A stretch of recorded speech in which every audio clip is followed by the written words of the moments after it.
We're over at Williamsburg. It's the Happy Anarchy show over at the New York City Marathon. P.D. Smith, what do you think of that? Oh, I think it's awesome. We're at the corner of Bedford and Broadway. It's 10 in the morning. We're going to play some rock and roll. It's going to be great.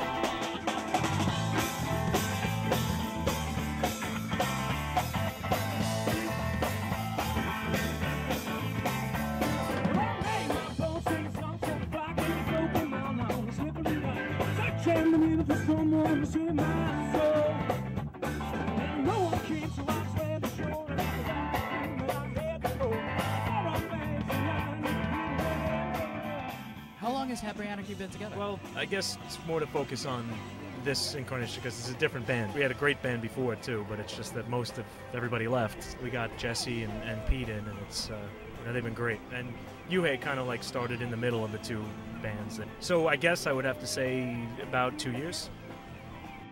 I've read a lot of reviews about Happy Anarchy, and one thing that it seems to be is that a lot of people can't really put you in a genre of some type, and I know that you guys have an eclectic sound.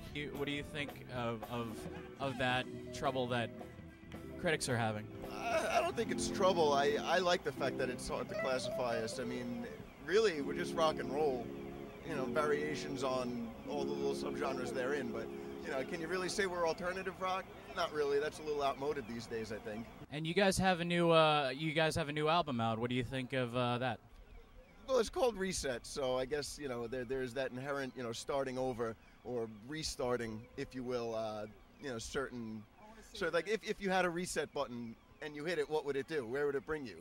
It kind of like being in a dream world, and things of that dream world and that thing just start to get old and start to fall apart. When you finally break everything down and you're left with all these pieces, putting it back together and making a new picture. So the album's really about destroying everything, getting ready to start over.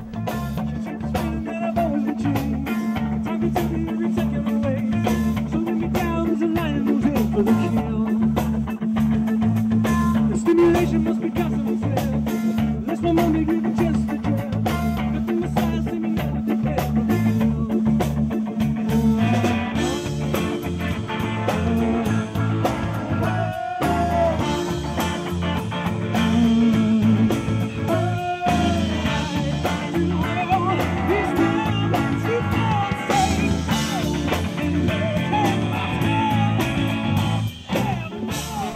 I think independent music is huge right now, and I think that's it's what's actually keeping rock music alive, because there's nothing on radio stations that isn't been overplayed and everything already.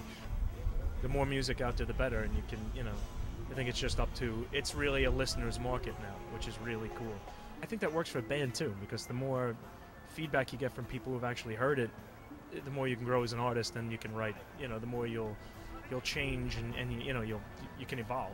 I think you need that. You need to know that you're not just screaming into a canyon. It's kind of things are falling apart. Even a lot of major bands are kind of getting off major labels or labels in general, because they're realizing that, especially once you've kind of made it, you don't really need their, don't need to give them your money, pretty much, And like Radiohead was a good example. They released the free album. There's so much out there now with a lot of all these blog sites, like I mentioned before. And a lot of them feature just MP3s of bands they like, and a lot of them you've probably never heard of. And there's tons of bands now that are getting a lot of attention because of that, without having even toured, And I think it's really cool. At the same time, very uncertain, but I think it's pretty exciting. Shell of a better life and a wide open future, but no reason why.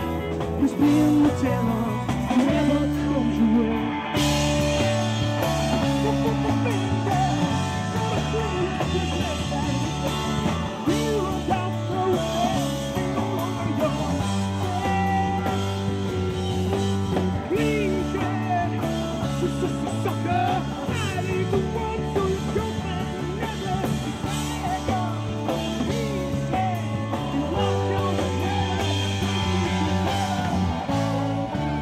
The New York Times recently, they were talking about they were talking about hipsters on Staten Island, and the fact that there's a lot of artistic art and music scene in Staten Island that's been there for years, but it's actually been growing a lot with artists like Ingrid Michaelson becoming popular, and there are a few filmmakers that are actually notable. The Tenderloins are actually getting NBC deals. What do you think of the state of the art scene in Staten Island?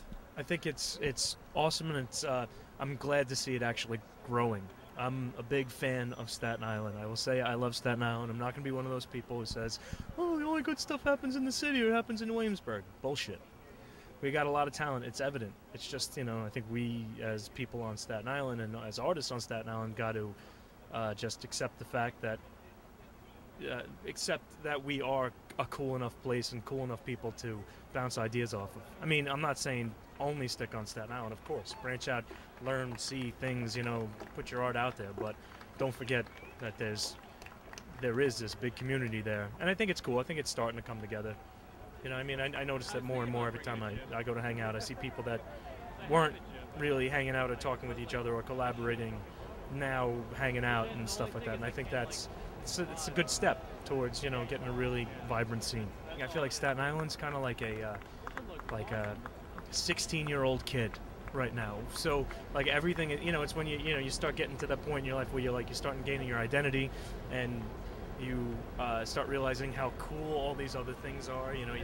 I think that's kind of happening with Staten Island and the scene in general, and it's starting to kind of get momentum, and it's starting to get a little bit exciting that there are, that people are kind of getting together. So I don't know. That's what I think. I think we're in our teenage years of artistic vibrancy in Staten Island.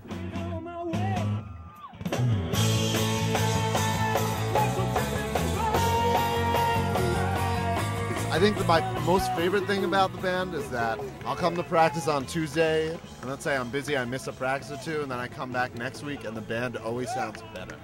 This album will change everyone's opinion of the band.